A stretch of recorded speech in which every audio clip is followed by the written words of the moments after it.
Hello everyone, everyone is there. सभी parents को, सभी टीचर्स को मेरी तरफ से नमस्कार, जय माता दी। आज जो हम आपके साथ डिस्कस कर रहे हैं कि सीयूटी का एग्जाम आपको कैसे एग्जाम देना है, उसका प्रिपरेशन कैसे होगा, what is the best way जिससे आपके अच्छे नंबर आ सकते हैं और कौन से कॉलेजेस में हम ऑप्शंस मिल सकते हैं। तो सबसे पहली बात तो बताते हैं कि हम जो सीयूटी का पूरा प्रोसेस बना रहे हैं by the company scholars academy, जो इसके बहुत प्रोफेशनल है फ्रॉम लास्ट 17 ईयर्स। मैं आपको बता दूं एक बारी, तो मैं आपको सबसे पहले सीयूटी बताता हूं। सीयूटी कौन सा एग्जाम है? It is common university entrance test.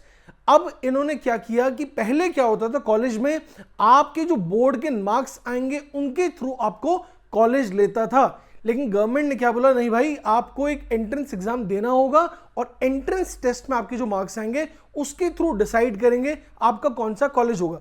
तो मतलब अच्छी बात है कि भाई कोई कंपटीशन देंगे तो आपको अच्छा कॉलेज मिल सकता है। अब क्या है, एक और बात है कि भाई बच्चे के बोर्ड के बाद भी एक एग्जाम देना है जो कि मई में होता है और वहां पे अलग अलग एग्जाम्स होते हैं जो आपको देना होता है। फुल फॉर्म क्लियर हो गया? मैं बात समझ में आया? तो यहाँ का बच्चा कोई दिल्ली वाला बच्चा है और बैंगलोर में जाकर के किसी कॉलेज में लेना चाहता है, वो भी सीयूटी से। कोई पंजाब का बच्चा अगर दिल्ली में करना चाहता है, दिल्ली यूनिवर्सिटी से करना चाहता है, वो भी इससे होगा। और साथ साथ एक बच्चों की बड़ी प्रॉब्लम थी कि हर कॉलेज के बाहर में उसको फॉर्म लेना करना चाहते थे, तो वो पूरा प्रोसेस ही बात खत्म कर दिया ताकि बच्चे की टेंशन खत्म हो गया। तो जो मेहनत करता है उसके नंबर अपने आप ही आ जाएगा। और पहले एक और भी चीज होती थी, कुछ लोग बच्चे खाली बोर्ड में चीटिंग भी करते थे, तो अच्छे बच्चा कई बार कॉलेज से निकल जाता है। तो अब वो सारी चीजें सही कर दिया, बच्चे को फायदा होगा। अब आपको मैं बता देता हूं कि सीयूटी का एग्जाम कौन कराएगा। तो ये एग्जाम लेगा एनटीए, जो बहुत ही फेमस है, ये गवर्नमेंट का है, ठीक है। इस एग्जाम को बोलते हैं, लेता है जो नेशनल टेस्ट एजेंसी। अब ये एग्जाम जो लेंगे कैसे, पहली बात, एप्लीकेशन डेट कब होगा? ये फरवरी में ही लास्ट डेट आएगा, लास्ट वीक आएगा फरवरी 2025। तो आप जरूर रिमाइंडर में डाल देना कि भाई फरवरी 2025 में आप एजेंसी, ध्यान रखना बस ऐसा ना हो जाए, मिस ना हो जाए। दूसरी बात, ये लास्ट डेट ऑफ अप्लाई कब करना है? First week of April 2025। तो मतलब लास्ट डेट कब, वो स्टार्ट होगा फरवरी में और लास्ट डेट होगा फर्स्ट वीक ऑफ अप्रैल। मतलब आपके पास करीब करीब 1.5 से 2 महीने का टाइम रहेगा जब आपका एग्जाम का फॉर्म फिलअप करना है। एग्जाम होगा कब? एग्जाम होगा कब? 3rd of week of May में एग्जाम होगा। बहुत इंपॉर्टेंट सी बात है, जरूर रख लीजिए, रिमाइंडर में डाल लीजिएगा। अब कौन कौन से कॉलेजेस जहां पे आप अप्लाई कर पाएंगे, ये बहुत 100% पूरा इसमें सारे कॉलेजेस देंगे। बहुत ज्यादा बड़े कॉलेजेस हैं, जैसे मैं स्टार्ट करूंगा यूनिवर्सिटी ऑफ दिल्ली, सब जानता है, डीयू दिल्ली यूनिवर्सिटी हो गया, centre of university of Gujarat हो गया, जेएनयू होता है। तो अलग अलग कॉलेजेस के बारे में लिखा है और ये बहुत बड़ा लिस्ट होता है, आप आराम देख सकते हो, बहुत बड़े कॉलेज होते हैं। तो मतलब मोटा मोटा अगर मैं बताऊं, यूनिवर्सिटी और मोर देन 150 यूनिवर्सिटीज हैं और कॉलेजेस हैं जहां पर हम अप्लाई कर सकते हैं, और सारा अप्लाई सीयूटी के अंदर ही हो गया। तो काफी टेंशन आपकी फ्री हो गया ना।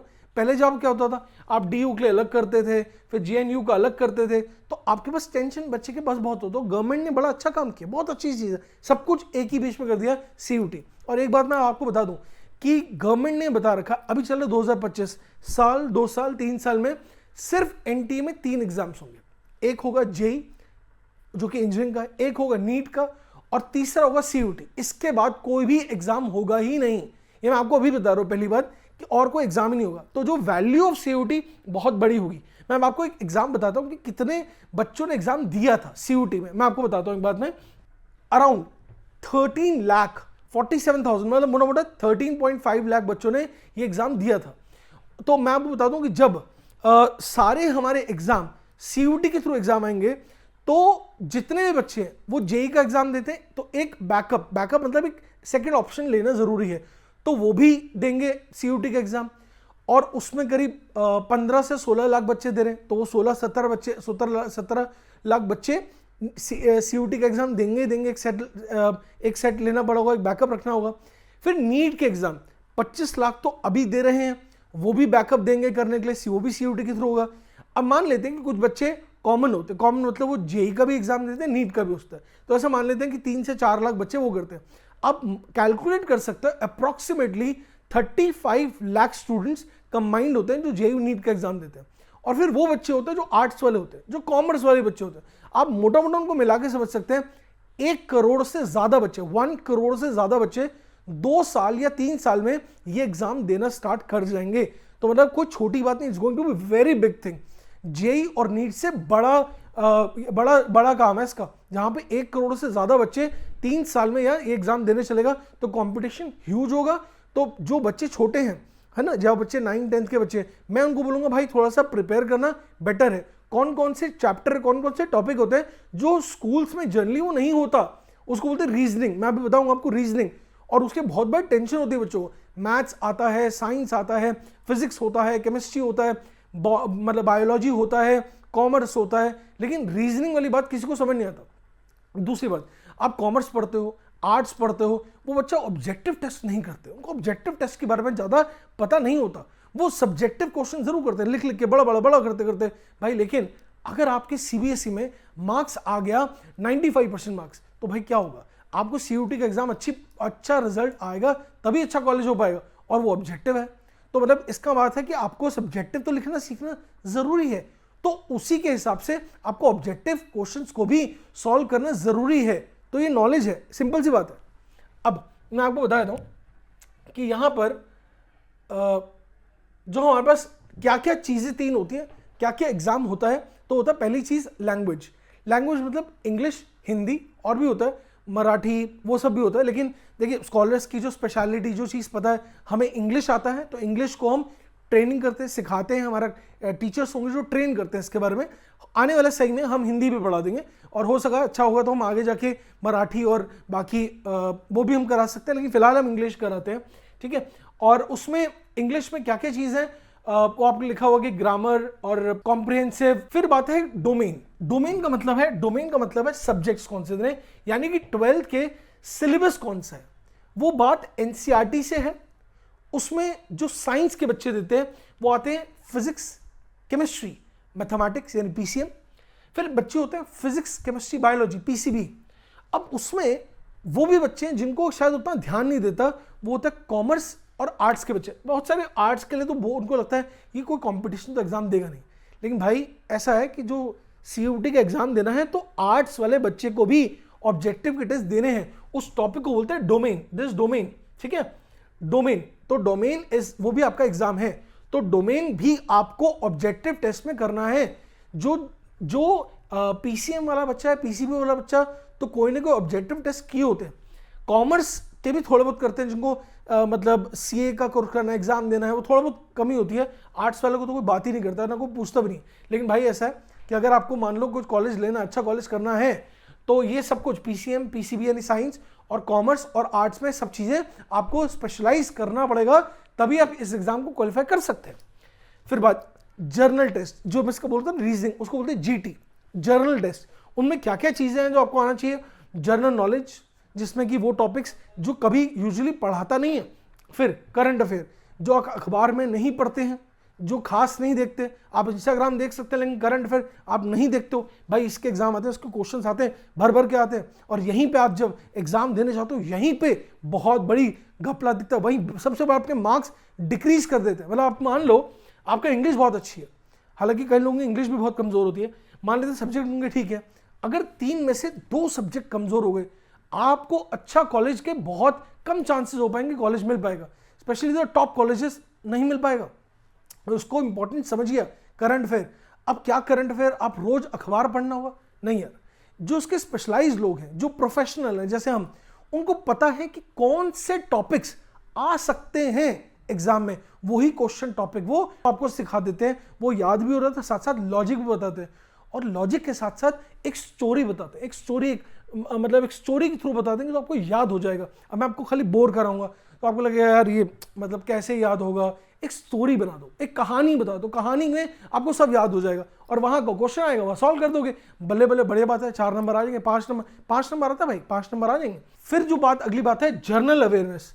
वो जर्नल अवेयरनेस मतलब आसपास की चीजों में जो बात है, जर्नल अवेयरनेस, ठीक है, कर सकते हैं, लेकिन हाँ एफिशिएंटली करो। तो जो मेन प्रोफेशनल लोग हैं वो आपको सिखा सकते हैं ताकि नंबर आपके आ सकते हैं। फिर साथ में जनरल स्टडीज, ठीक है, और ये जो बात है क्वांट, इसको क्वांट बोलते हैं, जो लोग एमबीए का एग्जाम देना चाहता है, कैट का एग्जाम देते हैं, आईएम जाना चाहते हैं, ये टॉपिक बड़ा मुश्किल हो भाई, इंपॉर्टेंट हो, क्वांट बोलते हैं, ठीक है, क्वांट बोलते हैं, शॉर्टकट में क्वांटी बोलते हैं, क्वांट की बड़ी ज्यादा वैल्यू होती है जो एमबीए करता है, तो ये टॉपिक अभी से पढ़ा देते हैं।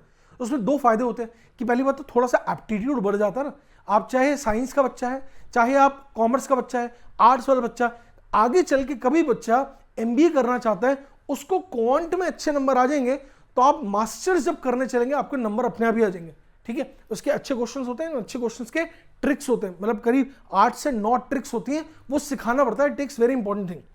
अगली बात रीजनिंग, जो मैंने बोला reasoning is very very important, इसमें करीब 12 टॉपिक्स होते हैं, जो 12 टॉपिक्स बताते हैं, छोटी ट्रिक्स होते हैं, फंडल्स होता है, फंडामेंटल्स होते हैं, वो करवाना बहुत जरूरी होती है। तो मतलब बाकी छोटे छोटे टॉपिक्स हैं जो हमें करवाना होता है। तो जब आप सीयूटी का देते हैं तो सीयूटी में तीनों बात कंबाइंड होती है, लैंग्वेज, डोमेन और जीटी, जनरल टेस्ट, ये करने जरूरी है, वो है।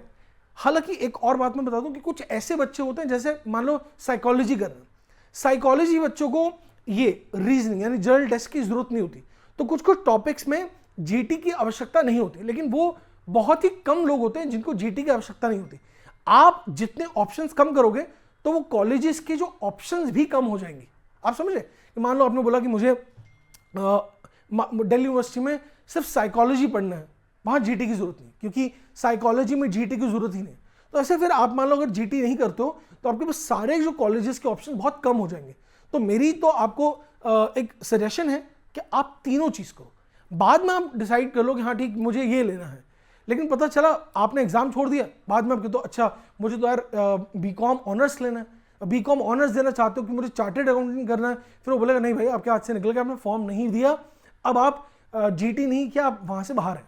तो भाई मतलब एक सोच के देखो ना कि यार एक ही ऑप्शन है अपने पास, वो ठीक बात है, लेकिन ऑप्शन नहीं क्लियर है, अभी आप कंफ्यूज हैं, सारे एग्जाम दीजिए, अच्छी बात है, बेटर रहेगा। अब उसमें कौन कौन से हमारे 3 सब्जेक्ट्स करना होता है, मैंने आपको बोला सेक्शन 1A, ये 13 लैंग्वेज है, लेकिन हम सिर्फ अभी इंग्लिश की बात कर रहे हैं, और भी लैंग्वेज होती हैं, आगे फ्यूचर में हम बता सकते हैं, फिलहाल सिर्फ इंग्लिश कर रहे हैं।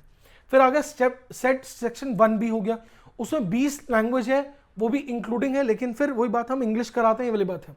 अच्छा, सेक्शन बी मतलब डोमेन हो गया, आपको पता है आप कॉमर्स के हैं कि आर्ट्स हैं, साइंस वाले, आपको मिल जाएगा, डोमेन है, उसको फॉर्म फिलअप कीजिएगा, एग्जाम दीजिएगा, आपको पता चल जाएगा।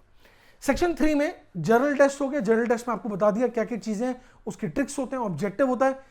अब बाकी बार लगता है कि मार्क्स कितने होता है, तो मार्क्स होते हैं +5 -1। +5 मतलब अगर सही है तो +5 मिल जाएगा, अगर गलत हो गया तो -1 भी है। आप जानते हैं ऑब्जेक्टिव में नेगेटिव मार्क्स होता ही है, तो सही होगा +5, गलत हो गया -1 भी हो जाएगा। अब यहां पर ये कितना टाइम ऑफ एग्जाम है, तो इंग्लिश में यानी लैंग्वेज हो गया 45 मिनट का एग्जाम होता है, फिर जो डोमेन होता है वो 60 मिनट यानी 1 घंटे का टेस्ट होता है, फिर जो जर्नल है वो भी 1 घंटे का। तो आप वैल्यूएशन समझ रहे, वैल्यू की वैल्यू इंग्लिश से ज्यादा वैल्यू है जर्नल टेस्ट, तो जर्नल टेस्ट एक अच्छी चीज है, इंपॉर्टेंट सी बात है। बाकी आप समझदार हो, क्या करना है वो तुम्हें पता है, जो नहीं करना वो भी आपको पता है, ठीक है। फिर अब यहां पे मैंने आपको ऑलरेडी बताया कि यहां 13.5 लाख इस बार में एग्जाम दिया 2024 में। 2025 में मेरा जो कैलकुलेशन जो मैं समझता हूं कि 17 से 18 लाख लोग बच्चे इस बार एग्जाम को देंगे, इसके बड़े ज्यादा चांसेस हैं। बाकी आप समझदार हैं, आपको पता है क्या चीज करना है।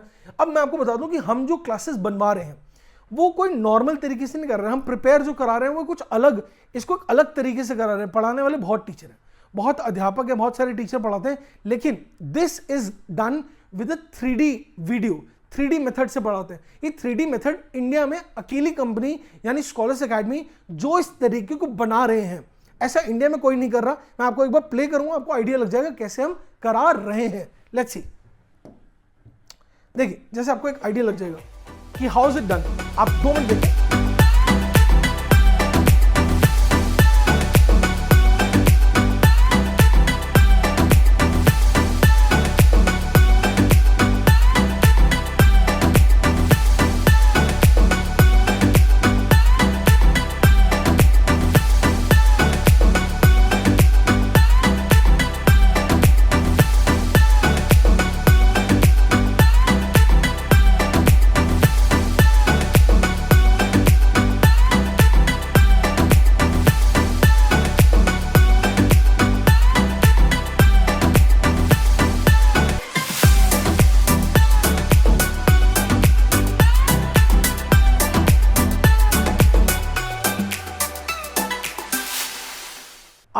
मन में एक बार पूछ के देखो कि आप पहले कभी आपने इस तरह से देखा?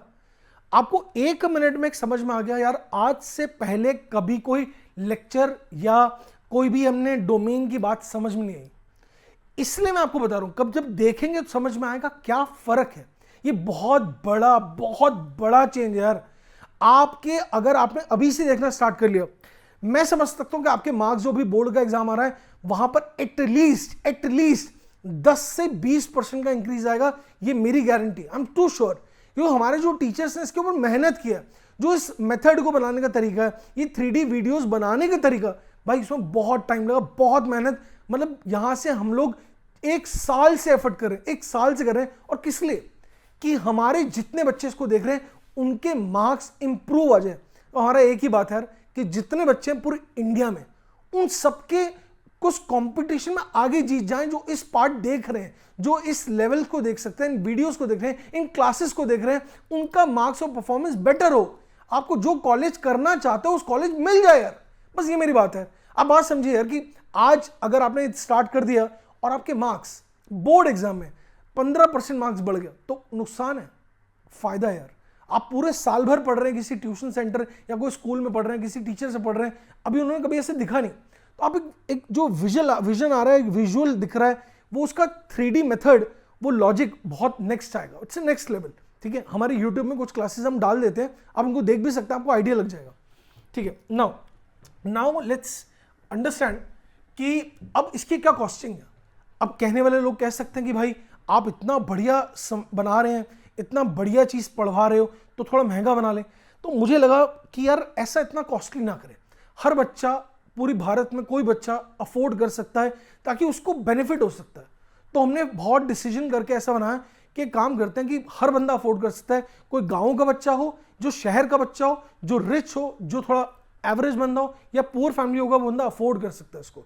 तो हमने एक फाइनल डिसीजन किया, हमें लगा टाइम में, तो इसमें जो डोमेन है यानी सब्जेक्ट्स है, PCM, PCB हो गया या कॉमर्स हो गया, आर्ट्स हो गया, उसमें जो टॉपिक है अभी फिलहाल उसकी जो वैसे टॉपिक है वो है 1999, मतलब 2000 है।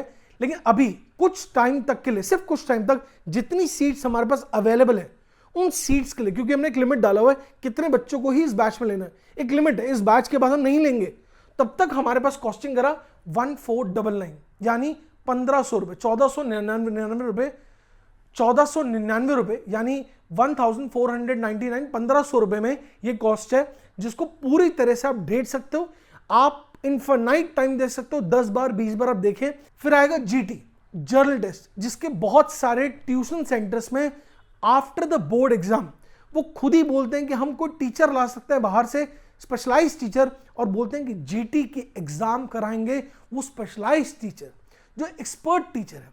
लेकिन ये जो टीचर आप देख रहे हैं एक्सपर्ट टीचर हैं, इनका एक्सपीरियंस है 12 साल का एक्सपीरियंस है। उनका काम ही पूरे साल में इंडिया में, मतलब जम्मू कश्मीर से कन्याकुमारी, इनके काम होती है GT, जर्नल टेस्ट होती है। ठीक है, और वो गवर्नमेंट के लिए भी काम करते हैं। उन टॉपिक को लेकर, उन टीचर को लेकर आए और उनकी कॉस्टिंग क्या, सिर्फ 1500 रुपये। आप समझ रहे, जो ट्यूशन सेंटर में पढ़ाते हैं वो एक थोड़ा से रफ टीचर होता है जो शायद उतना एक्सपर्ट नहीं है, स्पेशलाइज नहीं है, वो आपसे कॉस्ट लेते हैं 30,000, 25,000 ऑफलाइन। लेकिन हमने उसको डिक्रीज कर दिया, हर बच्चा इसको यूज कर सकता है 1499, हर बंदा कर सकता है, हर बंदा अफोर्ड कर सकता है इसको करने के लिए। फिर लैंग्वेज, इंग्लिश, आपको लगता है इंग्लिश तो मुझे आता ही है, मुझे पता है इंग्लिश में बहुत प्रॉब्लम्स होती हैं, सबसे अलग अलग जो आपको टॉपिक इंग्लिश में समझ नहीं आता, वो टॉपिक पूरा जीरो से लेके जीरो से हीरो हम स्टार्ट करेंगे ताकि पूरी बात समझ में आएगा, दैट इज बाय लैंग्वेज। अभी फिलहाल इंग्लिश है और समय बाद शायद हिंदी कर सकते हैं, तो अगर आप इंग्लिश इस्तेमाल करते हैं आप उसको यूज कर सकते हैं। सबसे बोलते हैं ना, वो ग्रामर 5th से पढ़ रहे हैं भाई, 12 तक समझ नहीं आता, 12 तक समझ नहीं आता, वो आप सोच के देखो, ग्रामर जीरो टू हीरो, 1 महीना में जीरो टू हीरो। भाई बोर्ड का भी एग्जाम आएगा, बड़ा आ जा यूज वाली चीज में। अब मैं एक बात और अब बता दूंगा आपको कि इसमें हमने कॉम्बो बनाया। कॉम्बो मतलब अगर तीनों चीजों आप यूज करते हैं तो आपके पास चांसेस ज्यादा बेटर होंगे कि आपका रैंक अच्छी आएगी, यानी आपको कॉलेज मिल जाएगा। तो वो होगा, उसको बोलते हैं कॉम्बो, यानी कंबाइंड है, जिसमें कि डोमेन, लैंग्वेज और जर्नल टेस्ट, उन तीनों को कंबाइन करके अगर आप देखें, यहां पर जो कॉस्टिंग है वो है 1999, मतलब 2000 2000 2000, 2 + 2 हुआ लगभग 6000 रुपये।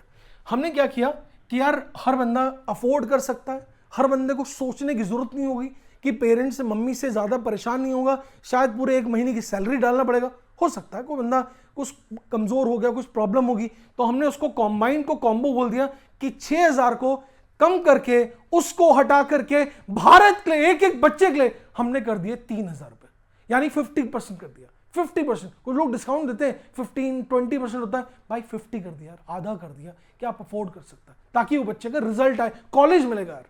तो भाई मैं आपसे बोलूंगा कि यार ये कॉलेज जरूर करो, ये वाला टॉपिक जरूर कीजिए, ताकि आपका रिजल्ट हो, ये यूज कर सकते हैं। मन में आपको में कोई भी प्रश्न है, नंबर्स हमारे पास हैं, उनसे हमारी टीम है वो बैठी है, आप उनसे कॉल करके पूछ सकते हैं।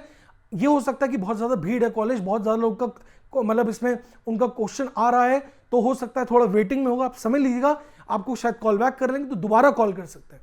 तो definitely I am there help to you so that you can get a best college. Thank you, जय माता दी।